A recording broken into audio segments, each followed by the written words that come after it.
আৰ্টিষ্টৰ এটাই পলিটিক্স, সদায় ৰাইজৰ লগত, ৰজাৰ লগত নহয়। ৩১ অক্টোবৰত আহি আছে জুবিনদাৰ ৰৈ ৰৈ বিনালে। আৰু এই ৰৈ ৰৈ বিনালৰ যিটো ট্ৰেইলাৰ আমি দেখিছোঁ, সেই ট্ৰেইলাৰত জুবিনদাৰ কিছুমান সংলাপ বা দৃশ্য আছে, যিবোৰ জুবিনদাৰ লগত ১০০% মিল থকা দেখা গৈছে। জুবিনদাক কেইজনমান বেপাৰী মানুহে ঘেৰি ধৰিছে আৰু নিজ স্বাৰ্থত ব্যৱহাৰ কৰিছে। আৰু এই কথাটো জুবিনদাই চাগে লাহে লাহে অৱগত হৈ আছে। আমি যি দেখি আছো বৰ্তমান সময়ত, এইটো চাগে তাৰে পৰিণতি।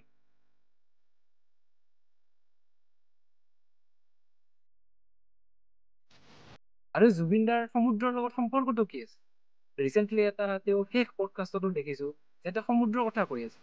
আৰু ফিল্মখনতো তেওঁ সমুদ্ৰৰ লগতে শেষ চিনত বিলীন হৈ যোৱা বুলি দেখাইছে। তাৰ অৰ্থটো কি? জুবিনদাই ভৱিষ্যতৰ কথা অৱগত আছিল নেকি? তেতিয়াহ'লে আমি তেওঁক সাধাৰণ ব্যক্তি বুলি ধৰিবই নোৱাৰোঁ। আৰু যদি আমি তেওঁক অসাধাৰণ ব্যক্তি বুলি মানিয়ে লৈছোঁ, তেওঁৰ লগত কিয় বৰ্তমান পলিটিক্স চলি আছে?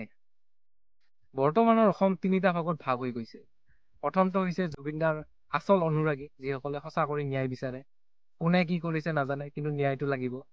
দ্বিতীয়টো হৈছে যিসকলে বৰ্তমানৰ শাসনত থকা চৰকাৰক জুবিনদাৰ আঁৰত গালি দি আছে, কেতিয়াও পদত্যাগ কৰিব লাগে। আৰু তৃতীয়টো হৈছে জুবিনদাৰ সমাধি ক্ষেত্ৰ পিকনিক প্লেচ হিচাপে মদ খাই যাই আছে তেওঁলোকে। এইটো কি কি দেখাব খুজিছে? তেওঁলোকে অনুৰাগী না তেওঁলোকে কিবা বেলেগ বুলি ভাবি আছে? আৰু এই সমাধি ক্ষেত্ৰত SOP নিৰ্ধাৰণ কৰা হৈছে, ৰাতিপুৱা 6 বজাৰ পৰা ৰাতি 10 বজালৈকে খোলা থাকিব, তাৰপিছত বন্ধ। এই SOPটো নিৰ্ধাৰণ কৰাৰ কাৰণটো কি?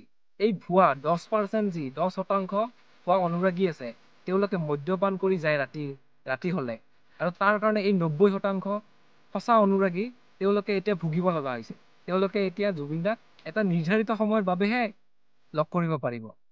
যিহেতু জুবিনদাক সকলোৱে শেষবাৰৰ বাবে ডাঙৰ পৰ্দাত দেখিব, গোটেই অসমবাসী আৱেগিক হৈ পৰিব।